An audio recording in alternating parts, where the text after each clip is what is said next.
भाई साहब खेसारी लाल यादव ने तो ट्रेंडिंग में गाना का कहर मचाया और व्यूज के मामले में भी भाई पीछे नहीं छोड़ा है। आप देख सकते हैं कि 3 दिन में 12 मिलियन था, उसके बाद 4 दिन के बाद 14 मिलियन। यानी कि भाई एक दिन में खेसारी लाल यादव का गाना का 2 मिलियन व्यूज बढ़ रहा है। और ये भोजपुरी के लिए बहुत अच्छी बात है, क्योंकि नथुनिया गाना का क्रेज बहुत ही पहले से बनाया जा रहा था। और ये व्यूज़ देखकर लगता है हाँ भाई, गाना चोरी का हो या कुछ भी हो, लेकिन गाने में दम था। आप खेसारी के गाने को बार बार सुने।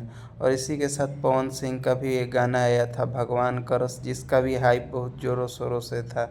लेकिन अभी इनका गाना 10 मिलियन ही व्यूज़ गया है, लेकिन इतना बुरा भी नहीं है, क्योंकि 10 मिलियन भाई सैड सॉन्ग कम नहीं होता है, किसी का तो 2 मिलियन नहीं जाता है। लेकिन हम बात करेंगे भाई इस वीक में 2 वीक हुआ गाना गाते हुए छपरा का बॉस, जो अंकित विराट यादव ने गाया था। भाई इसका भी गाना बहुत चला और बहुत वायरल हुआ। आप इस नए गायक के बारे में क्या कहना चाहते हैं?